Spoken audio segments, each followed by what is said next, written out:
Welcome to today's episode of The Daily Blend. I am your host, AC, and we are joined in studio today by Trish Sieckmann, the owner and chef at TS Sweets. How are you, Trish? I'm great, thank you. Good to see you. You too. What's shaking over there at the kitchen where you bake? I bake at Como Cooks. Mm-hmm. I'm also the kitchen manager there at Como Cooks. Mm-hmm. So it's getting into that busy season for me with Halloween and then Thanksgiving and then Christmas. So I've just been, baking ready to bake. Mm-hmm. Yeah. I guess I had not thought about the fact that for somebody who is like a chef, a pastry chef, this end of the year is probably it's always super the busy season for sure. Yeah, because people like me don't want to bake their own sweets for the holidays. So you find a chef you like and just order from them, right? Yeah. Okay. That's right. That's what I'm here for. I like it. I love that. And you can bake. Like, I've had your things. Yes. Your things are delicious. And you have the capacity. And you don't have to be like me, frustrated in the kitchen because your cake didn't rise. That's true. Mm-hmm. Yes, I've been doing this for probably 30 years. Really? So I've been carrying recipes with me for a really long time.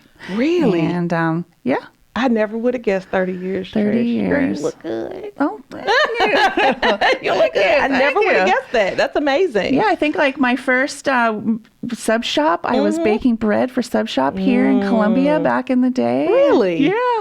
That is so cool. Yeah, that was my first baking gig.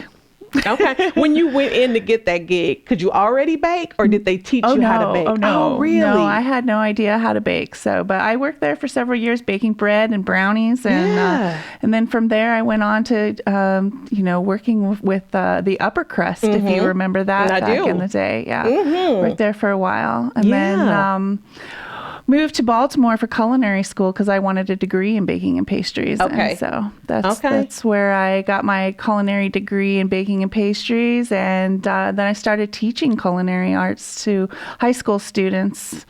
That is exciting. Well, that's a lot. I mean, you've got your experience level. It's pretty high, would you say? Thank you. Mm-hmm. Yeah. I'm a Columbia, Missouri pastry chef for sure. Yeah. And I mean, it shows. Like, it shows in your product for sure. Thank you. And I love seeing your things. What do you get the most requests for?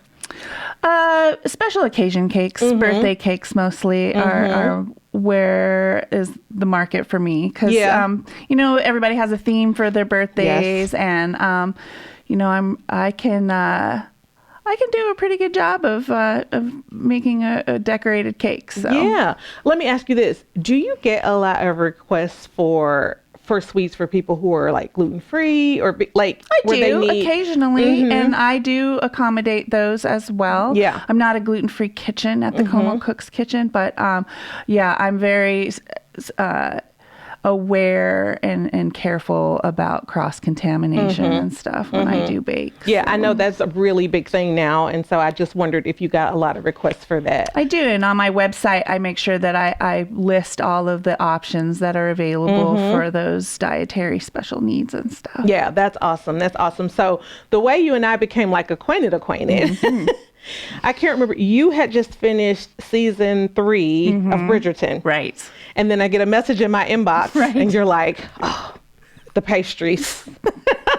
Because this season did have, I feel like they showed a lot more of what they were eating. Yeah. Kind of in the balls. And they sat around and ate a lot of pastries. They did. It's like no regular food. No, it was like tiers of beautiful pastries. Yes. And so, I thought, oh man, when I saw your event last year, I had thought about that. I was like, oh, they do eat a lot of pastries on there. And then when the season came out and I saw all the beautiful pastries, I emailed you on Facebook and said, if you need a pastry chef for your event, I would love to help out. So. And we are very excited to have you. Thank you. I am so looking forward to whatever surprises like you create for us, because even the ones you did for our little pre-event were beautiful. Thank you. Just beautiful. And each one is almost a little work of art. Yeah, that's what I like about it. So I think when I was younger, I wanted to be an artist And then going into baking and pastries, I was able to apply that. And it is a culinary art. Yeah. So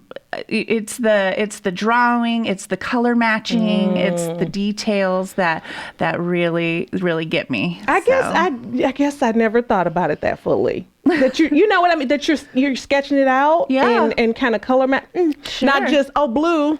Because I mean, how many shades of blue are there? Right. Yeah, no, it's all about color mixing, and so that's my favorite part. Is just is matching colors and doing designs on things and making it over the top. So when I do my business, the catering side of it, it's always, what are your colors and do you have a theme? Because that's where I want to showcase my work. Yeah. And I will tell you, for somebody like me who plans events or who is always thinking about the details, yes, those details do matter. Yeah. Like they do matter, because having that display, right? Like I'm looking forward to it. Like we've carved out a whole area for like the dessert display, and like choosing what it sits on. Like that's very important because people see it first. It is. And then to me, it's the picture that you get from it, the social media, that's what's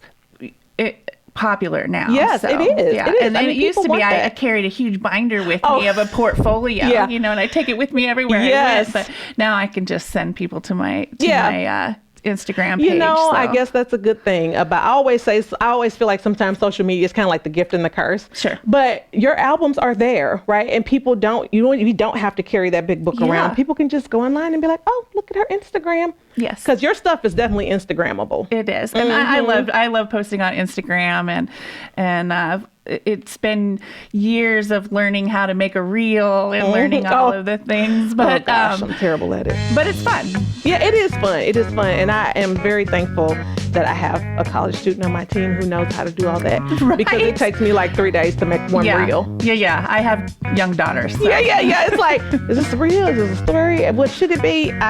Just Aaron, can you do this for me? Yeah, it's great. It's great. So young daughters work as well. I have some of those too. Thank you so much, Trish. We are so looking forward to what you're bringing us at the ball. Thank you.